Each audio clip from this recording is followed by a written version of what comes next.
Last time. Kenny! Hello, friends and meisters. Welcome back to more 999. From last we left off, we had just discovered another ending, one that begged more questions, in which our waifu June disappeared. However, that being said, we are now on to what we can assume to be the final ending, which will hopefully give us some answers to said questions. Now, it seems to take place in the coffin ending, at least the end of which where we were trapped last time, as we had yet to have a sufficient number of people to create a digital route to escape. Hopefully this time around we can remedy that situation. The world blinked. Indeed it did. That's a bright light right there. Suddenly there was a voice inside of Junpei's head. Truth had gone. Truth had gone. And Truth had gone. And now Truth is asleep in the darkness of the sinister hand. Ah. What the hell was that? That voice? Junpei was utterly and completely baffled, with good reason. Ah, what are you on about? What's up? Seven and Clover ran over to him, but Junpei didn't know what to tell them. If he told them that he'd heard a voice, they'd laugh or worse, think that he'd gone crazy. So all he said was, "Oh, nothing." He cleared his throat a little too loud, and looked pointedly down at his bracelet. There was a pair of small buttons protruding from either side of it. Junpei pressed the buttons on the bracelet in the following order. Oh, I see. That's from the previous ending, which we did right, left, right, left, right, left to open the coffin. Or at least that gave us the code we used to open the coffin. That was it. 1, 4, 3, 8, 3, 4, 2, 1. 8 numbers blinked on and then off on the bracelet's display. Junpei checked one last time. 1, 4, 3, 8, 3, 4, 2, 1. 1, 4, 3, 8, 3, 4, 2, 1. Ah! Eh? Hey, what the hell were those numbers? Oh my gosh, are those? Junpei didn't answer. He simply walked straight to the coffin. He knelt down in front of the keypad, running over the numbers in his head so that he won't forget. 143 834 21. 143 834 21. With trembling fingers, he punched them in.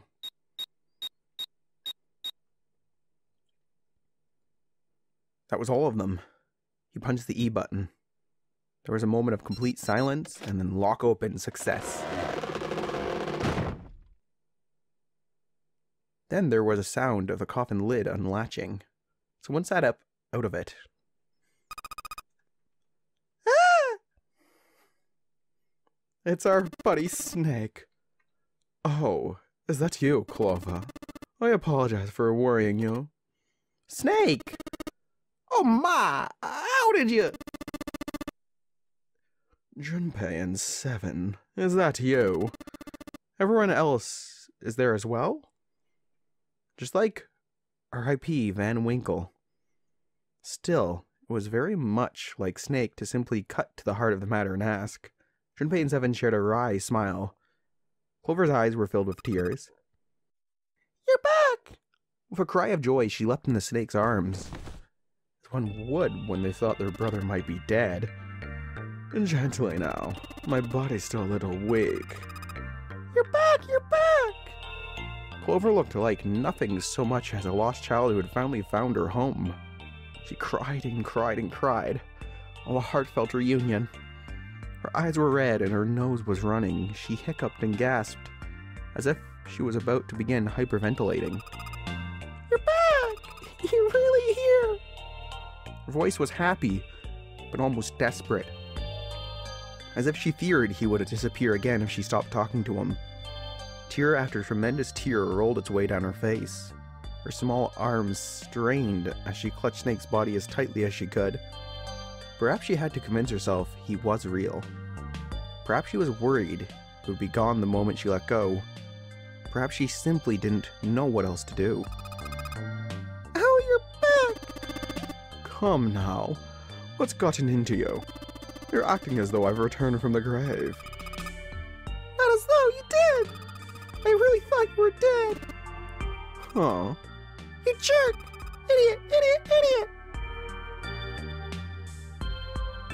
Clover broke into sobs so great she could no longer talk. It was a touching reunion between brother and sister, even though Junpei knew they had little time, and every minute they waited was a minute they wasted. It felt cruel to pull them apart. Junpei and Seven sat down on one of the pews waiting for Clover to calm down before exclaiming to Snake what had transpired. The gravity of it all.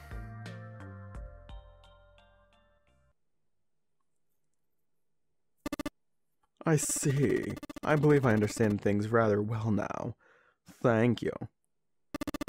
In the shower room, there is a dead body wearing my clothes. Because of that, you thought that I was dead. Correct. He had quickly and neatly summarized the events of several hours. Junpei nodded. Correct. You also discovered a corpse in the captain's quarters, and Santa turned on you here, in this room. Do I have it straight? Seven had been rather surprised to learn of the dead bodies in the captain's quarters. With everything that had taken place, Junpei had simply forgotten to mention it to him. Well then, I've got a pretty decent idea of what happened while I was indisposed, but it's still something of a mystery. Who did all this and why? The corpse in the shower room that looked like me, and the corpse in the captain's quarters. Why were they killed in the way they were? You don't know? No. Why would I? The guy in the shower room. We don't know who he is, so let's just call him Mr. X. Anyway, this Mr. X is wearing Snake's clothes. But you're wearing some kind of weird robes. I mean, someone took your clothes and put them on Mr. X. Need to figure out who that was. I apologize, but I have no idea who might have done this to me. I only now just woke up. I was unconscious during the events you just described to me. Wouldn't be any help then. They must have undressed me and changed my clothes during that time. When were you knocked out? When we split up to look for the red. Where did they get you? Do you remember? It was a small room in one of the hallways on C-Deck. What happened? The same thing that happened to every one of us when we were abducted. A can releasing some sort of gas was thrown into the room. I believe the gas is some sort of incapacitating agent. And that means it was... Zero. Looks that way, huh? There's nothing else I have to tell you. When I woke up, I was in this coffin. Junpei crossed his arms and thought. Why had Zero made Mr. X wear Snake clothes? How had the results of that trick benefited Zero? It was a mystery.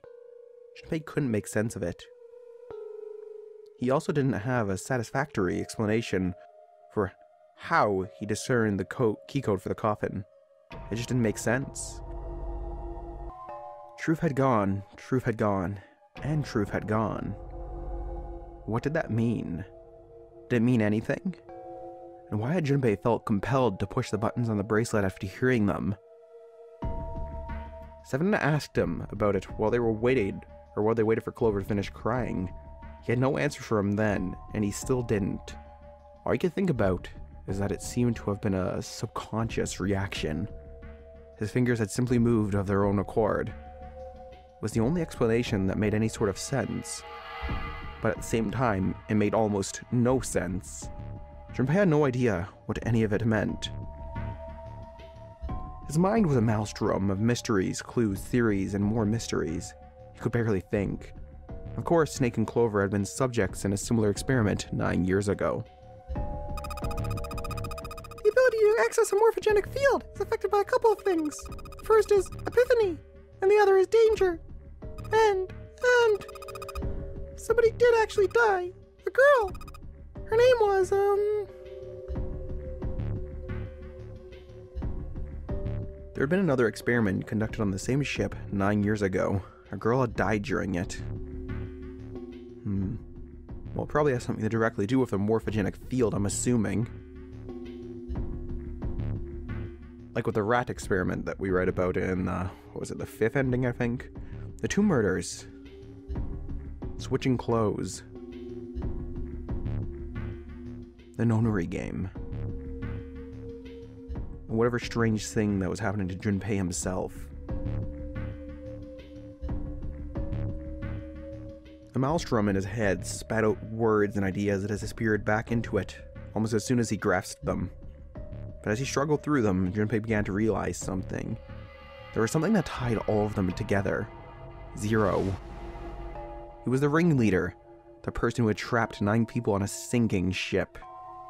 Zero knew everything. If they could uncover Zero's identity, all of their questions would be answered. Who was Zero? Junpei had the beginnings of a theory.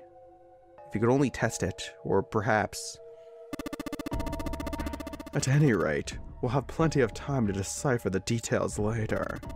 For now, it is of utmost importance that we escape. Junpei, it was 4:30 the last time you checked the clock, yes? That means we have less than an hour. You must hurry. Hey! How are we gonna get out of here? Isn't that obvious? Through the other number 9 door. 5 plus 4 plus 7 plus 2 equals 18. That indeed does give us our 9. Oh yeah! Yeah, you're right. Well, Snake, we're gonna open the door. Don't tell me you hadn't figured that out. As they snipped back and forth, Junpei glanced at Snake's left hand. He was wearing a bracelet with a number 2 on it. Come on, you gotta tell me these things. I assumed you'd figured it out. Ah, forget it. Just get going. 7 stomped off towards the smaller number 9 door. Clover, Snake, and Junpei followed. 7 quickly laid his hand on the red, and asterisk appeared on the screen. Junpei and the others followed suit and laid their hands on the scanner panel. Soon there were 4 asterisks on the screen. 7 glanced at them, then laid his hand on the lever of the red. All right, guys ready to go? Yes. Yep. Junpei paused for a moment. Not yet. Before we go in, I'd like to check something first. You want to check something? Yeah, before I do, 7, could you pull the lever? I want to make sure we can verify with just the 4 of us. What do you mean? We don't need. Just do it, alright? If the door opens, don't go in yet, okay? Please, this is really important. I really need to check this, okay? Work with me here. Junpei looked directly into 7's eyes. The older man looked back for a moment, then nodded. Fine. You win. 7 pulled down on the lever, and door 9 creaked open. Then they waited. 6, 7, 8. It closed again. After 9 seconds, the door closed. Alright, that means the 4 of us can go into door 9. So, we knew that already, isn't it obvious? Obvious? Yeah, you're right, it is. Now what happens if we add Zero's bracelet? What? Zero's bracelet? Why don't you take it out, Clover? For a moment, Clover looked surprised, but she recovered quickly and struck her tongue out at Junpei. So you did know I had it. I picked it up because I thought it might be useful sometime. She did. She reached into one of the pockets of her voluptuous jacket and produced a bracelet. Junpei took it from her and turned to 7. This was in the left hand of the corpse in the captain's quarters. If you look at it, you can see it's got a 0 on the face. Just to make this a little easier to talk about, I'm gonna call this guy we found dead in the captain's quarters Cap. If Cap was really 0, then I should be able to open the door 9 with just me, Clover, and his bracelet. 5 plus 4 plus 4. Yeah, you know, that does equal 9. But more importantly, if it were Cap, or if you were Cap and this was your gang, would you really put one of these bracelets on yourself? Anyways, let's just give it a shot. Clover, give me your hand. Okay. After he and Clover scanned their bracelets, he waved Caps over the scanner panel. Then he pulled the lever. However, So it's not a 0? The door didn't open. The reds display red arrow. Error. I knew it! Now, what does this tell us? Maybe this bracelet has to be on your wrist in order for it to work. No, that's impossible. You know that's impossible. Did you see how the panel showed a third asterisk when I scanned Cap's bracelet? Whether or not it's on your wrist doesn't matter. All you have to do is put the bracelet near the panel for it to register. 7 waved his bracelet in front of the scanner panel. Sure enough, a single asterisk appeared on the red. Huh, looks like you're right. See? So what does this mean? There's only one possibility. That bracelet isn't the number 0. Is that what you're saying? That's right. Then what number is it? Well, let's find out. Junpei, scan the bracelet with this combination.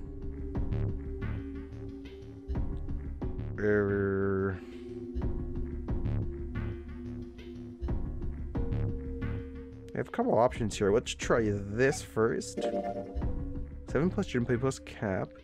7 plus 5 equals 12, and then 3. If this combination opened the door, then Cap's bracelet was number 6. All we can do is try. Okay. Well, that was a good try. Hey! It opened! The door opened! What? Why? What does that mean? Both 7 and Clover seemed rather shaken as I turned to look at Junpei for answers. The door slid heavily shut. Junpei raised an eyebrow. Isn't it obvious? Cap's bracelet is number 6. As the numbers say. But doesn't it say 0? This isn't 0. The symbol on here isn't a number 0. It's a letter O. O? Well, wait a minute. I don't get it. I mean, we figured out that Cap's bracelet is 6, right? Yeah. Does it mean there are 2 people of 6s? Before Junpei could answer, Snake spoke up. There is, most likely, only one person with a number 6. But I don't get it. What about June? Well, this is only an educated guess, but I think June's number was never 6 to begin with. Her bracelet was flipped. In other words, June's real number is 9. That seems the most likely. Now this number door stuff was just a lot of crap. Why would you say that? Because if June is 9, then the numbers wouldn't match up. 'Tis true. Clover grabbed Junpei's notebook and began to write furiously in it. Junpei leaned over to look at it. List off all the number doors June's gone through. Clover read each row out loud so that Snake could follow along. Alright, I made a list of all the number doors that June has gone through so far. I wrote down which door she went into and with who. I wrote what all the numbers were. So if you switch 9 and wherever, there's a 6. The numbers don't work. That's true. If the digital route is 7, then you can't open door 4. If the digital route is 2, then you can't open door 8. Clover, do you notice anything interesting on that list? What do you mean? You're talking about 3, right?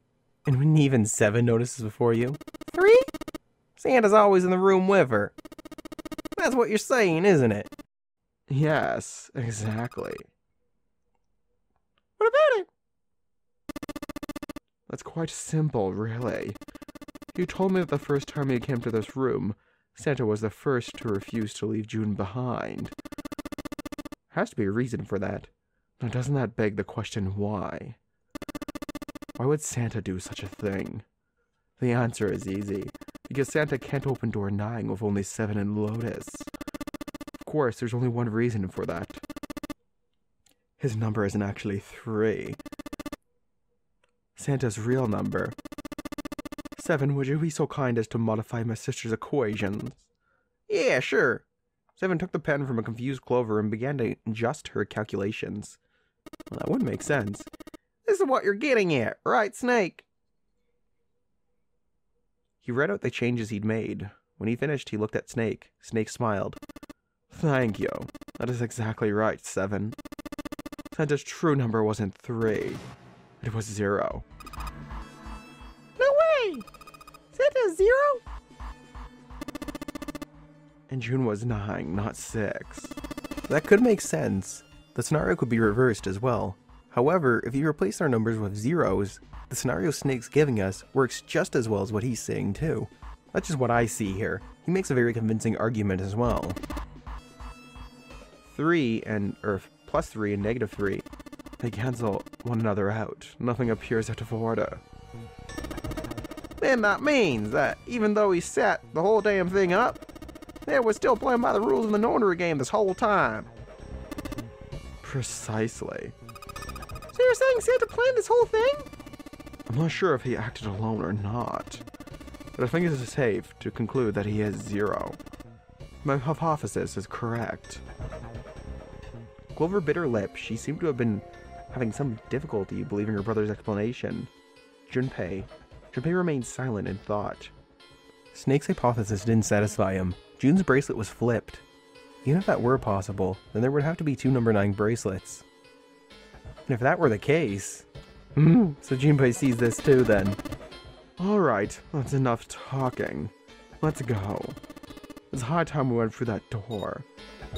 I guess I'm not the only one that thinks there's more to this. Junpei's of the same mind, my spirit animal, I tell you. You know what, looking back at the last ending, that explains who it is. Like I thought, maybe Zero had a helper. Though it works both ways, either of them could be Zero at this point. Door 9 opened, they leapt through. The dad was directly in front of them as they came through the door. Quickly, they scanned their bracelets.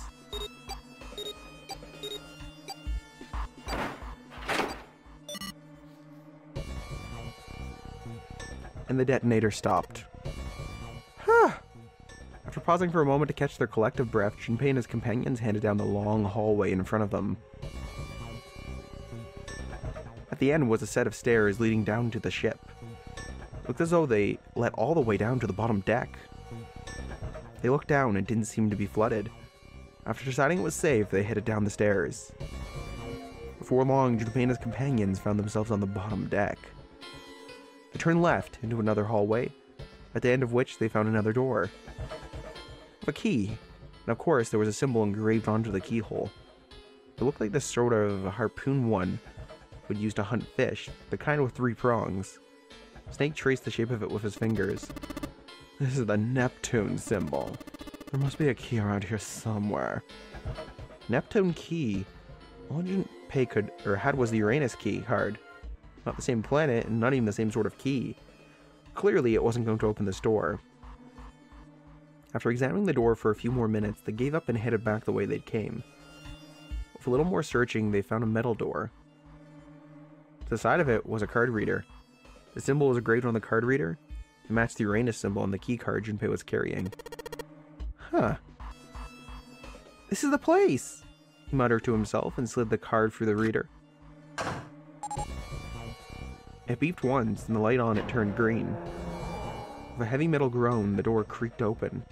Junpei, Clover, Snake, and 7 looked at one another, nodded, and stepped through. The room they found themselves in was full of books. And looked remarkably like a library. It also makes me think back to the Forest of Knowledge, which I would assume would be a library. Huh. Not the sort of library where large numbers of people came to read books. More the sort of library that was a simple place to store books. He felt a little overwhelmed by the sheer number of the books, but Junpei did his best to speak with authority. Alright, if we want to get through that door out there, we need the Neptune key. I say we split up and look for clues, gang. Okay! Very well. Oh, very well. Sure thing. Good, let's get started then. We don't have a lot of time. Hurry! Alice sleeps in a small chamber past the Forest of Knowledge. Ah, yes, I did mention that. As he began his search for reasons he didn't fully understand, Junpei felt those particular words float to his mind. Okay, I'm not the only one thinking about them. Seek a way out. or tie. Well, we're in a giant library.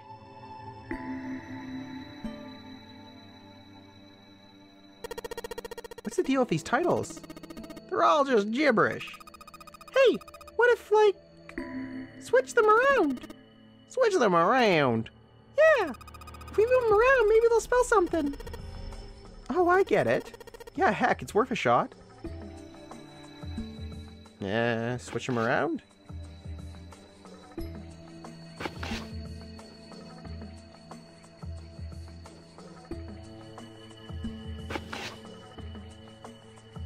Oh, I see one word. Open? Oh, it spelled some more down. Open here, find bulbs. How about this? Looks like putting the books in the right order opened this thing right up. Hey, that was a piece of cake. Hooray! You did it, Jumpy! Or Junpei? I guess that turned out well enough. So the letters from the title spell out, open here, find bulb. So these bulbs have something to do with this puzzle then. Okay.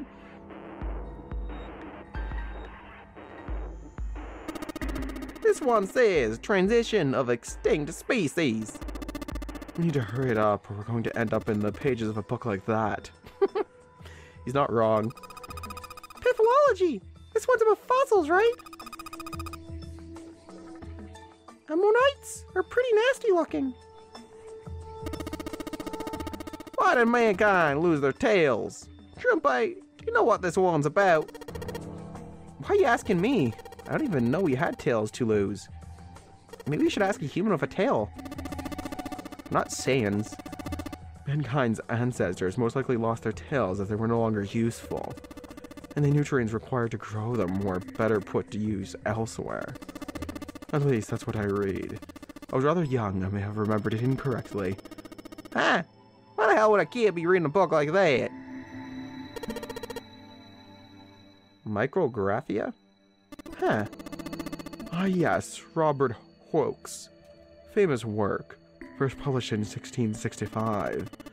He built a microscope and examined insects, or inorganic substances and other things too.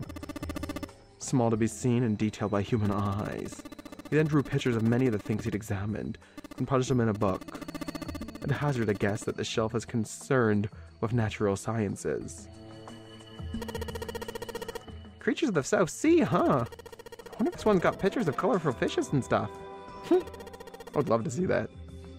Introduction to geology, huh?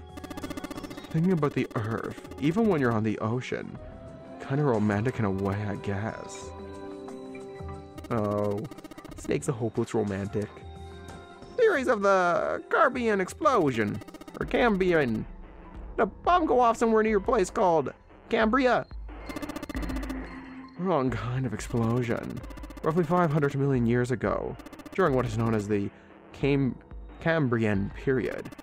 Research suggests that the variety of living organisms increased by an order of magnitude. Why that happened is, however, still something of a mystery. There is a number of theories. This book is most likely a collection of them. The theory of evolution. Heck, even I know this one. That's the Darwin guy, right? Well, yes and no. Charles Darwin wrote a book called On the Origin of the Species. In it, he put forth his theory of evolution. Yes, I remember that part. He called it natural selection. Exactly. Mother Nature. Is that some sort of book about hippie chicks?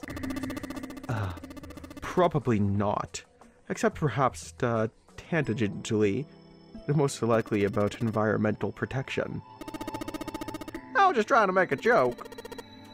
Dude, hippie chicks, really? 07.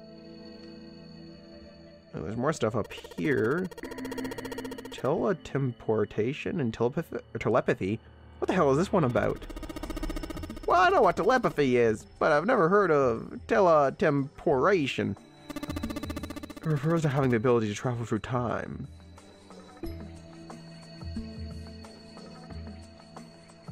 Huh, okay. This one says the golden rabbit and the moon on it.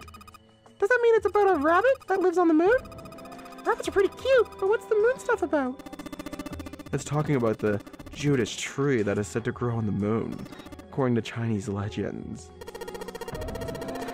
Kita al Azif? Man, they've got some weird stuff here. I can't even pronounce this one. Who's that? Some famous guy? It's not a person's name. It's the name of a fictional book created by Abdul al-Harzred. It's said to be one of the sources used in the creation of the legendary books of the dead. The I cannot pronounce that, but I know what it is. The Necronomicon. Oh! So these are all occult books and stuff. Well, Yasuhiro probably loved that. Not Yasuhiro, oh, what's her name? Sonia. This book is called, Mind Swap? You mean you could, like, change bodies of someone? Well, I guess I wouldn't mind switching bodies with my brother or Junpei too much. But I'd rather die than let Seven switch with me. What the hell? Like I'd even want to swap bodies with a little brat like. Hey, you just imagine it. You were. Shut up. Yeah, well, he wasn't the only one. It's a colorful book, but I guess it has nothing to do with this.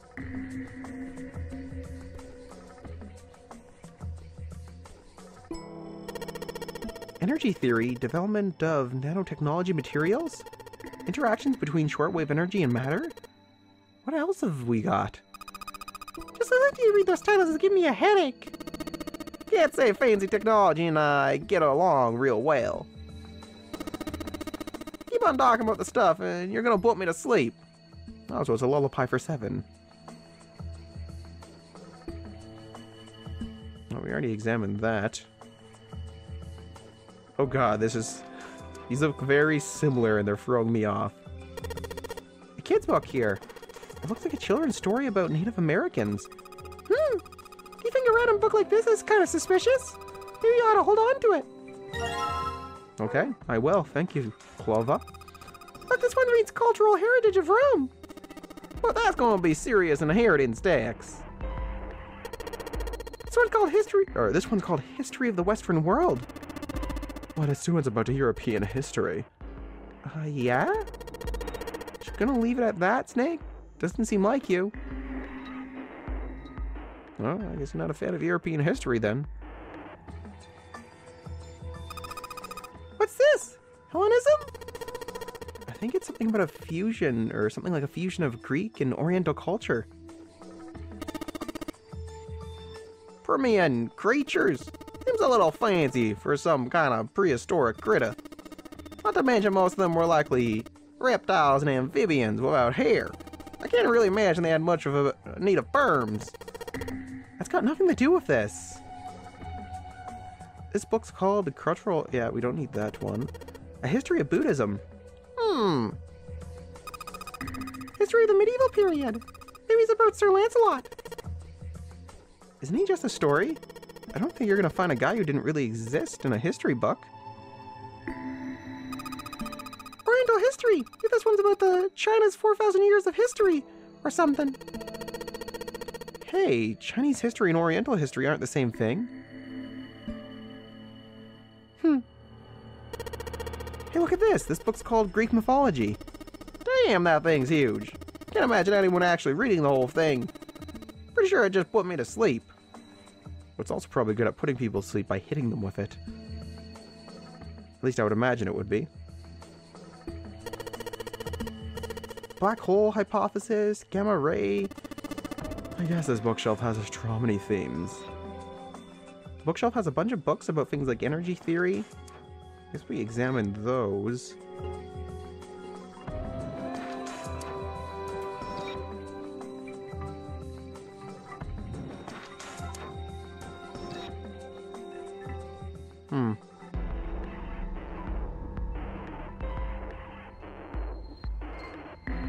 I guess that's the same hole that's really throwing me off. I guess books on the shelf in the transition of extinct species or living creatures. No, here's another shelf. This book is called Mother Nature. I guess we already read these ones, yeah. Evolution and stuff, they got titles like, Why Did Mankind Lose Their Tails?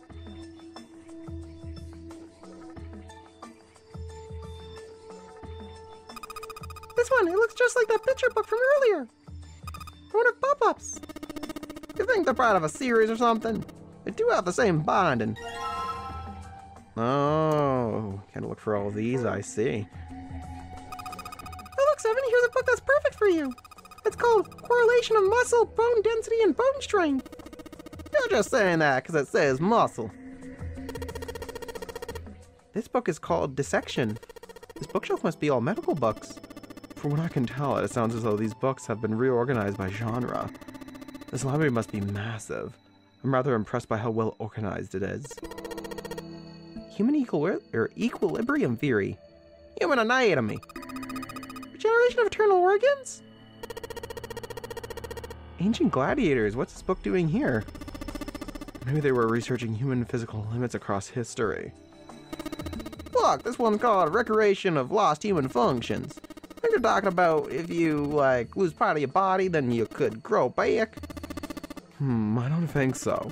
Maybe they're talking about reconstructing abilities that humankind once possessed. In other words, they may be talking about cultivating a sixth sense. Dissection Atlas, huh? The whole shelf is full of medical books. Functions of the human brain? Huh. I guess it's a book about the nervous system.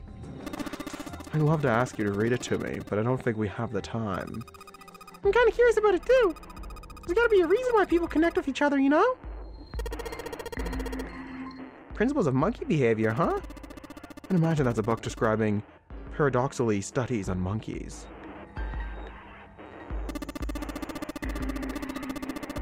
Monkeys are very similar to humans evolutionarily, so I imagine the research was fruitful. Automated robotic assembly line techniques, huh? What's that? Some sort of comic book? Jeez, I guess boys really like that stuff, huh? No, you're thinking of a different sort of robot, Clova. This book is talking about automated machinery that's used to build things, like cars. Damn, Snake sure knows his stuff. Communication and computer science, huh? That's a pretty generic title. To be honest, it's so vague. I don't really know what it might be about. An overview of photochemistry? I think whoever set this up wanted us to see the cover, not the spine. Let's look at it, okay? Huh. Looks like there's a whole lot of space behind these books. Look, Junpei! I think there's something behind the books. Oh, it's a light bulb. Oh, there was a light bulb here. There isn't anything here now. What's this one called? It says Foundations of DNA and Genetic Engineering. I already looked at those ones.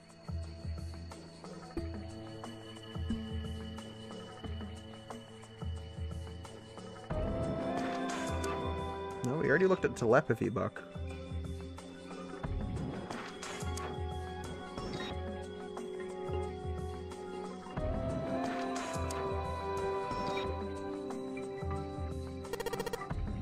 Owen, huh?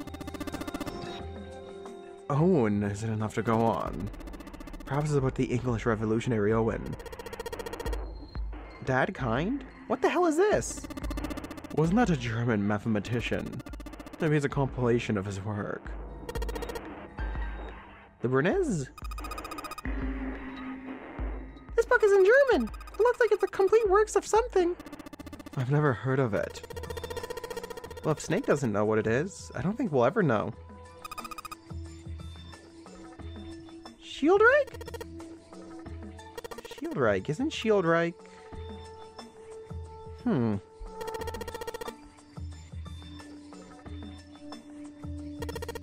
This is a famous one. Sounds like there are a number of math books in this section. Algebraic number theories, math, huh? There's another one like that over there, or here.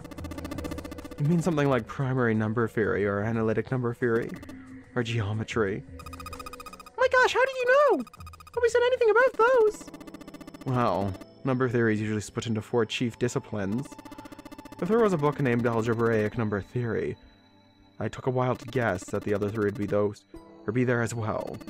Looks like I was right. This one's Gold Box Conjecture. Conjecture? What's it about? Like magic or physics stuff or something? Right, I bet it's about jewelry, isn't it?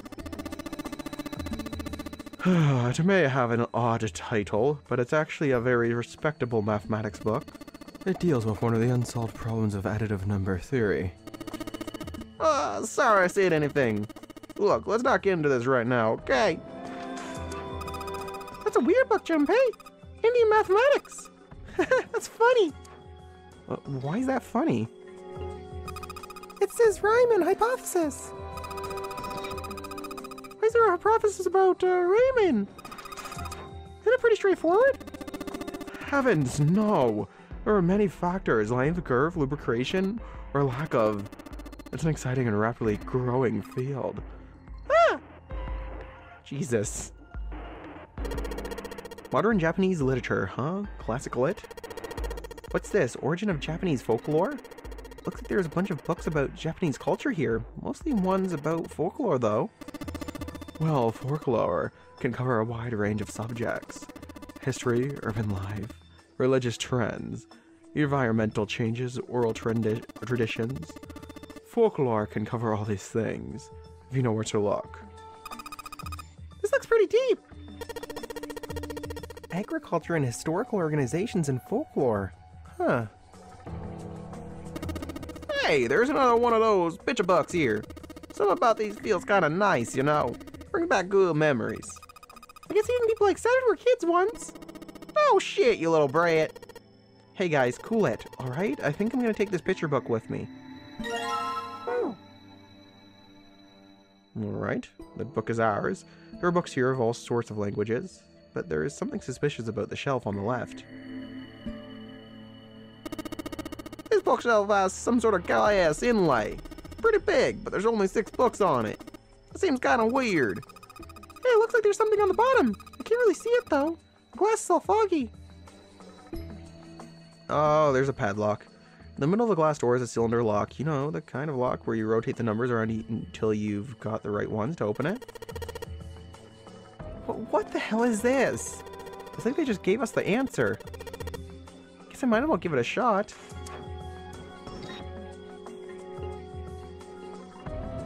Huh. Is that what they're going for?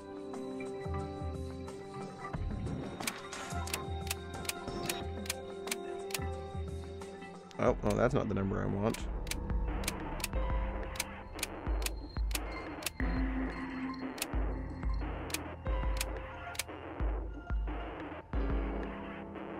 Hey, am I looking at the wrong way? There we go. Oh, it's going up. I keep thinking it's going downwards, but that's not right.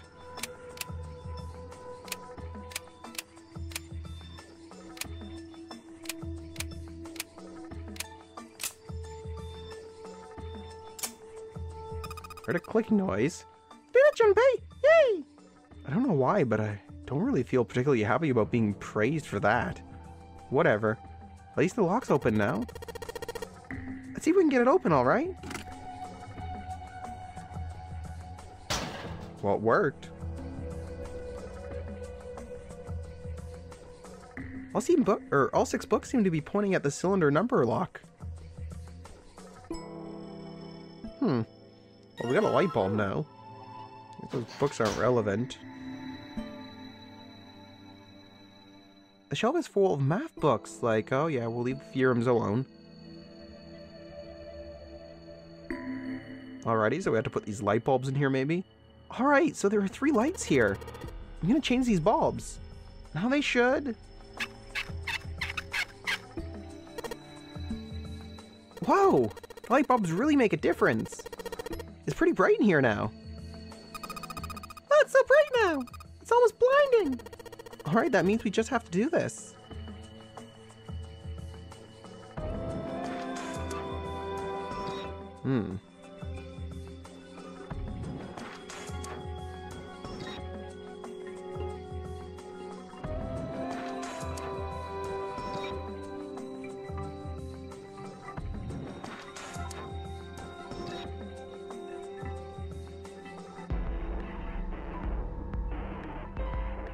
You know what? I think... Let's give it a second here.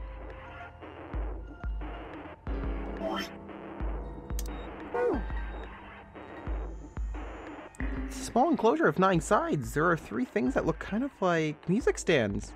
Am I supposed to put something on these stands? Are we?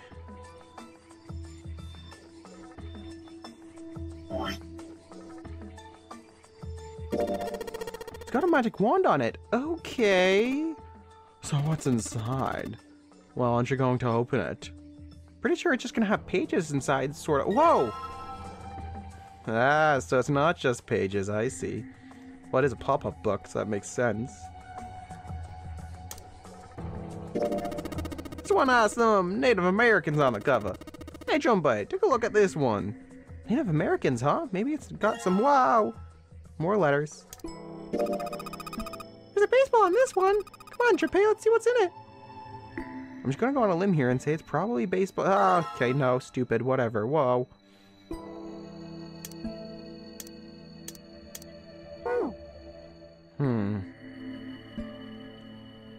Well, we did do a few shadow puzzles already, at least one in the... Oh gosh, what was it? A place for the 3 rooms. I can't remember the name of it off the top of my head. And these letters kind of remind me of one of these. What was it? Shielddrake?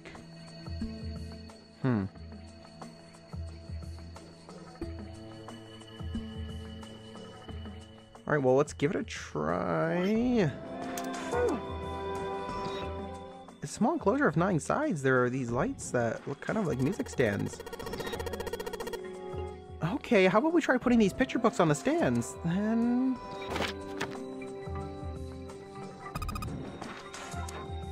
Awesome! It looks like it worked! Way to go, Junpei!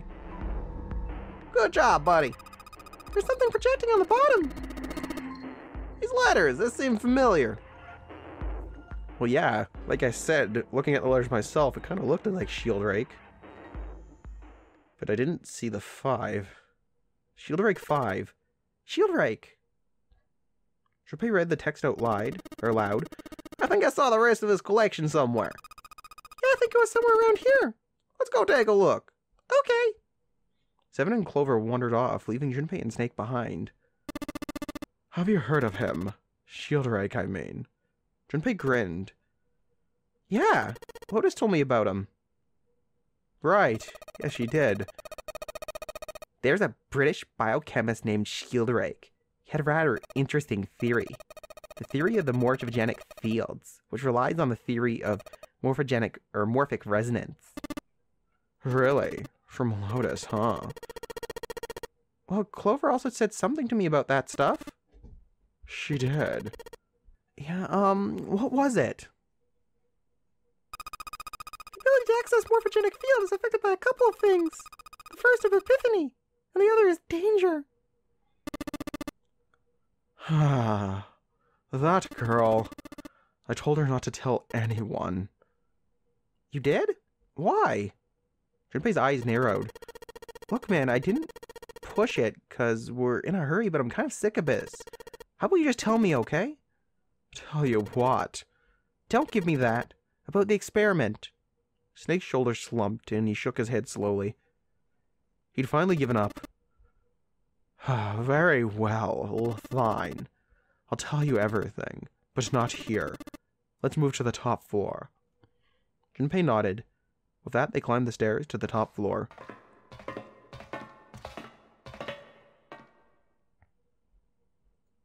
Snake was silent for a moment after they arrived, then finally crossed his arms and spoke. I suppose I might as well start by telling you why I kept quiet, and why I made sure Clover did as well. To be honest, the explanation is quite simple. Zero told me not to. I had little choice. He didn't walk up and tell me, of course. He gave me a message engraved in a card.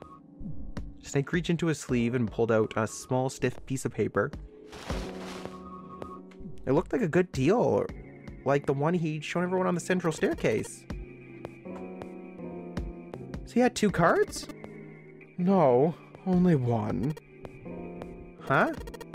What do you mean? I thought that card just had some rules from the nonary game on it.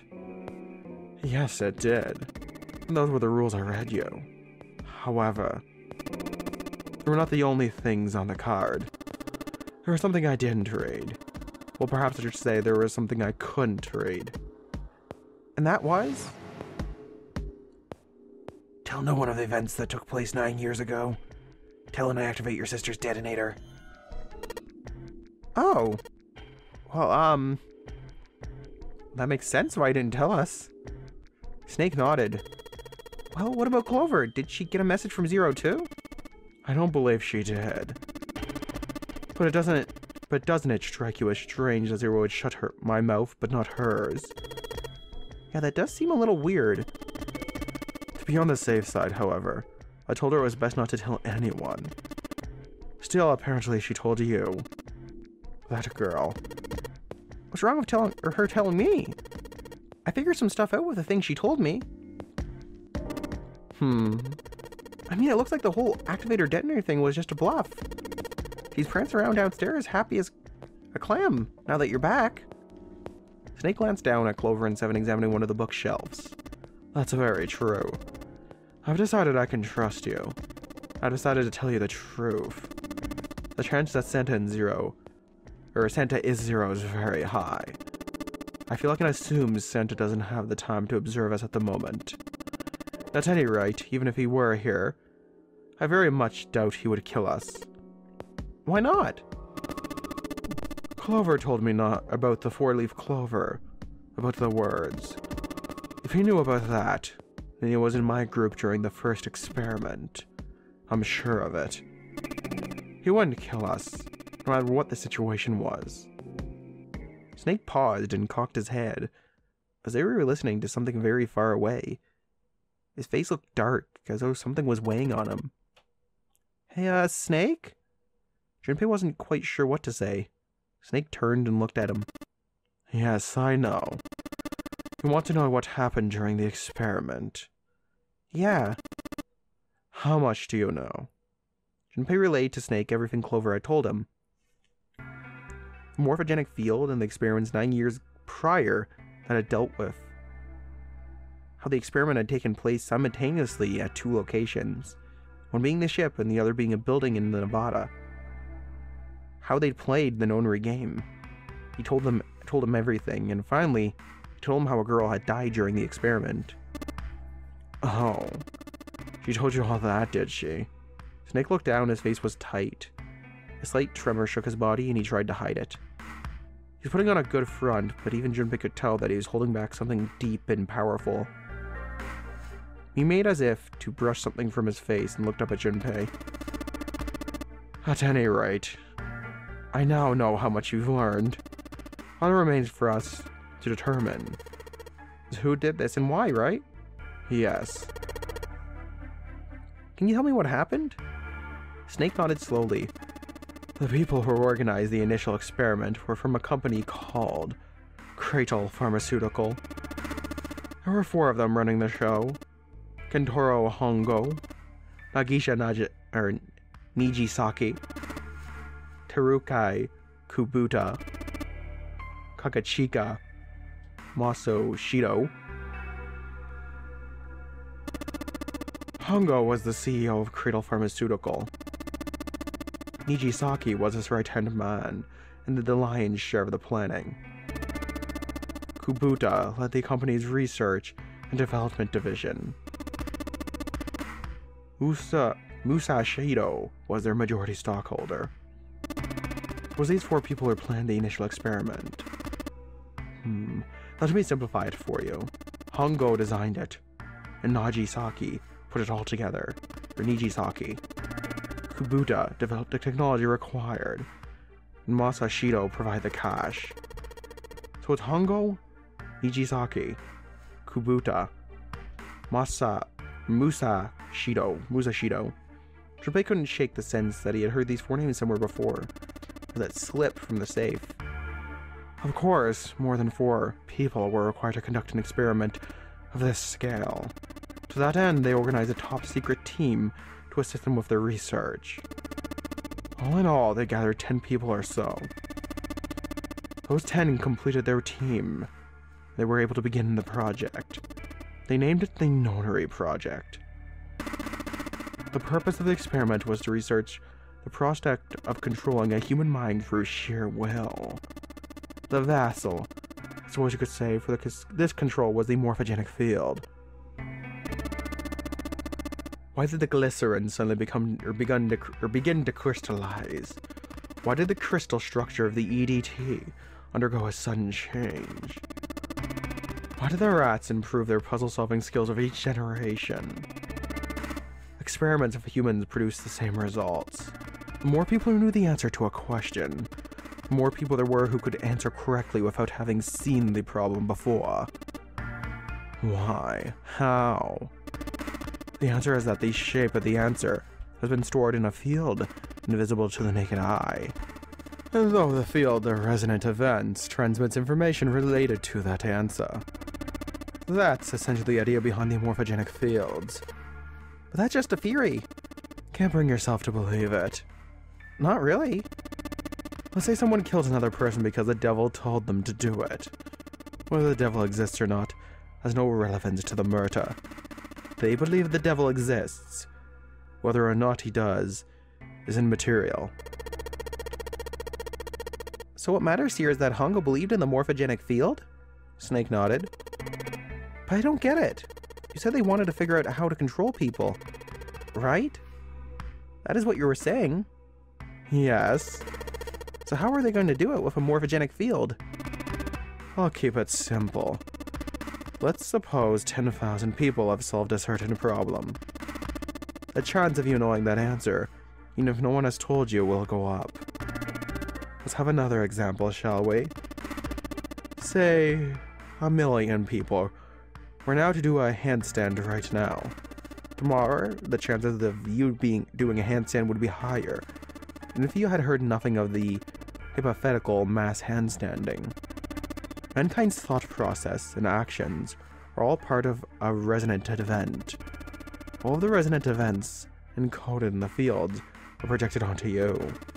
Of course, this assumes you believe in this theory. Do you follow so far? Yeah? Keep going. Well, let's say, hypothetically, that there was a person who had the same effect as those millions of people. What would happen? If that one person were to do a handstand, other people would find themselves wanting to do a handstand as well. Can you imagine what a person with powers like that would be able to do? Come on, there's no way. I'm not done. Imagine another scenario. Imagine another person. There's an ordinary person, let's say he does a handstand. Or there was someone who could grab the resonant event he had created by doing that, and use it to make other people do handstands. What would happen then?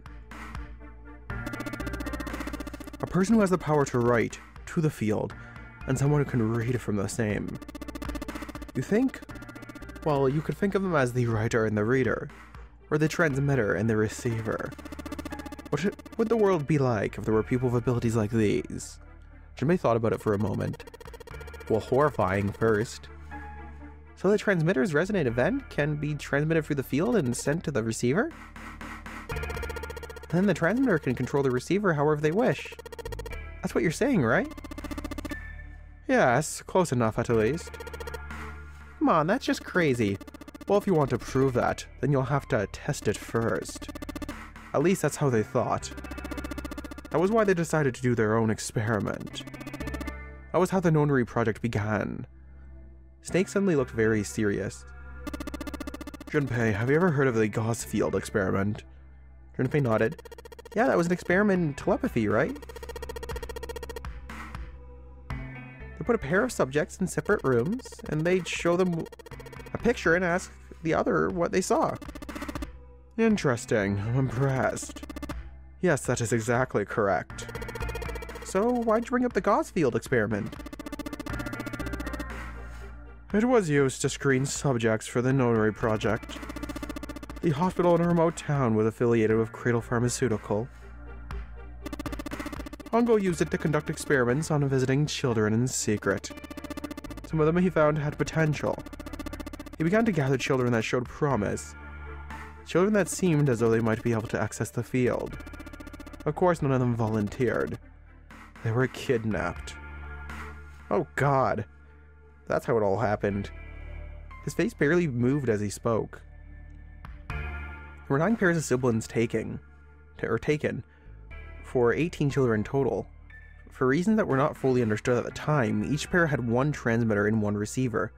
They were split perfectly. As such, the 18 children were split into 2 groups of 9. The children who were put in Group Q were the ones who excelled at transmitting. They were transferred to the mock experiment building known as Building Q in the Nevada desert. The children who excelled at receiving were put in Group A. The members of Group A were placed on the former hospital ship Gigantic. For the experiments he had conducted so far, Hongo had learned the following. There were 2 things that can increase one's resonance with the fields. The first is epiphany, the other is danger. Have you ever been faced with an especially difficult problem and thought about it very long and very hard until you finally an answer suddenly appeared in your mind? It may seem obvious to say so, but this is what is meant by epiphany. The information obtained through the epiphany can be easily transmitted through the fields, where it can be easily interpreted.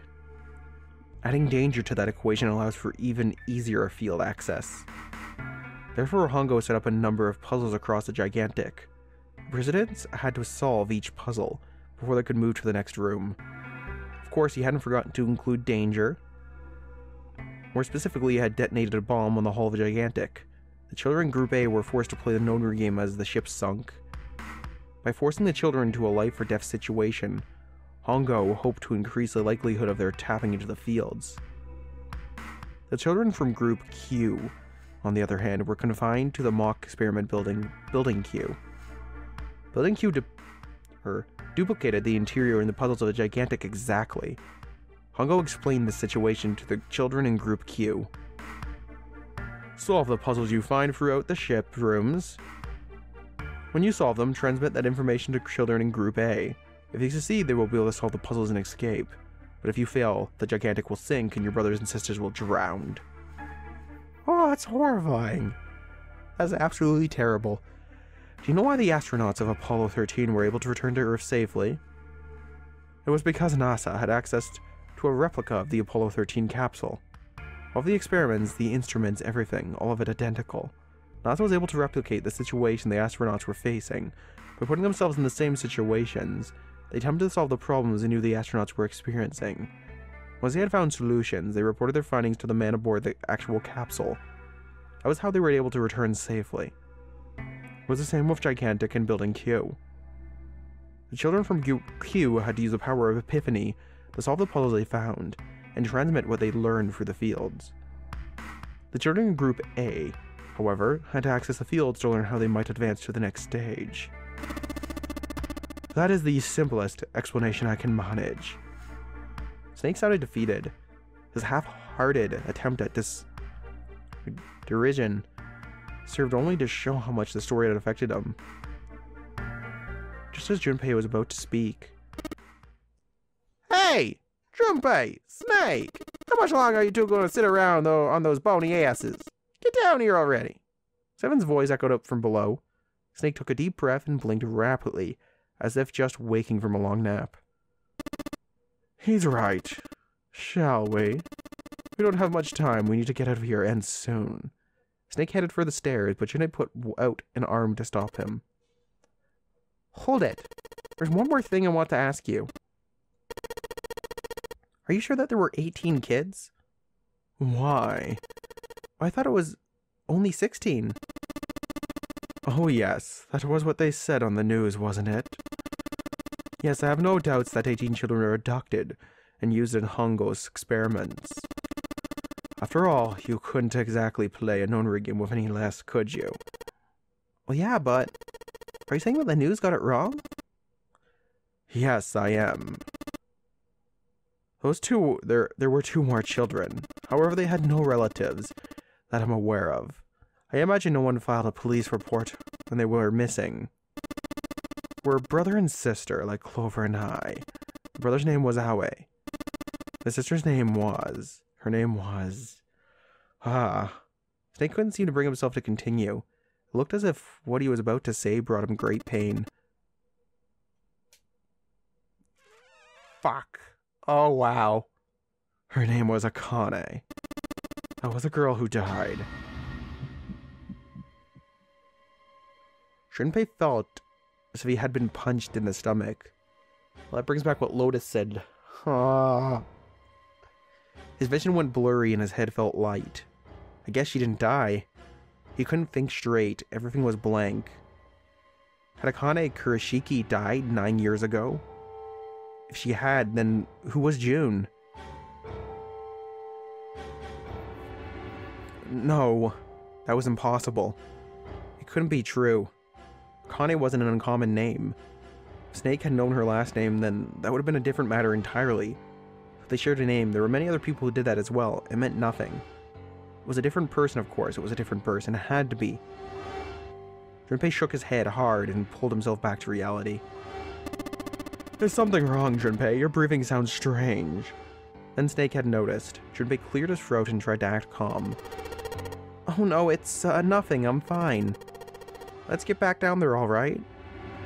Snake raised an eyebrow but said nothing. He headed down the stairs, Junpei bringing up the rear. He couldn't bring himself to ask. He told himself he knew the answer already, but he couldn't bring himself to ask what the girl's last name had been. With every step he took, the cold, hard sound of feet against metal dug at his heart. Junpei, you should ask.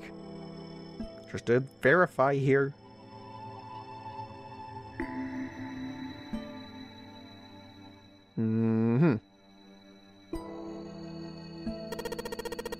Shield-Rake, this is it. This is what the shadow picture was pointing to. Didn't it say 5 at the end of the shadow picture? Yes, I think we need to find the 5th volume. Oh, well, you look at that. There's a big red button behind this book. I guess I should press it then. Don't explode, don't explode, don't explode. Oh my god, that's not an explosion. A panel and some door-looking things. Okay. What's that sound? It sounded like something real big was moving. It came from the top floor. Alright, let's go check it out. Hopefully it's a way out of this place. What's this? Didn't examine this yet. Doesn't look like the gates changed. Okay. But this sure did. There's a keyboard in front of the numbers, and there's 4 Roman numerals on the wall. It's gotta be a hit of some sort. Huh. Those are all Roman numerals. Do you think we just need to put them in the numbers from the wall on the keyboard? No, you can't. The keyboard doesn't have any number keys. You can't stop or type stuff in like 3 or 4. And that means... What, they don't have number keys? I bet you gotta type something on that keyboard. Yeah, but you can only enter letters. It looks like you only enter 4 letters. Let's see how this works. I guess you need to hit enter once you type in the letters. And you can erase what you typed with CLR. Okay, I get the basic operations. Let's give it a shot.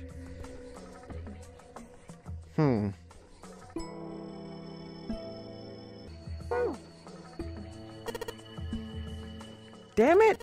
I just don't get this. What the hell is the point of the Roman... What is Snake doing? These Roman numerals, if you convert them to Arabic numerals, we'll have 13, 14, 10, and 13. Well, yeah. True. How much I know. This keyboard can only enter letters, and we can only enter 4 letters. Convert the numbers to letters?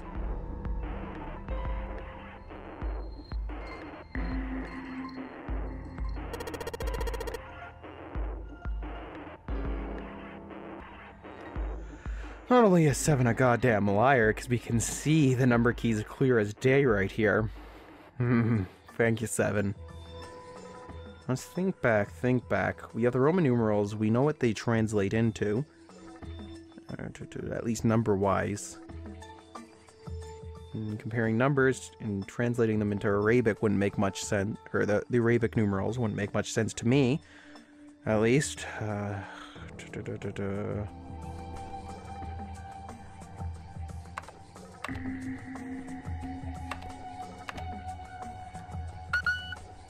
Nope, that didn't work.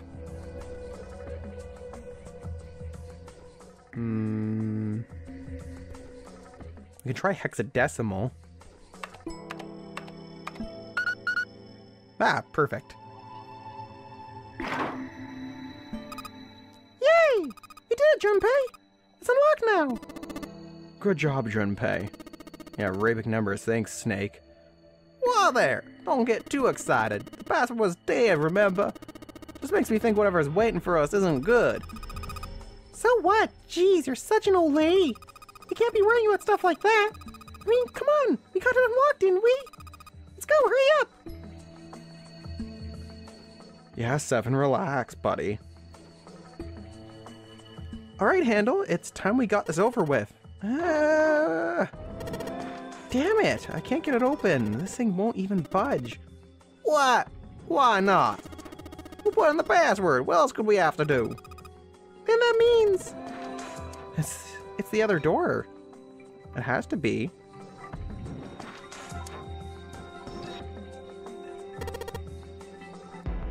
Alright, let's get this thing open.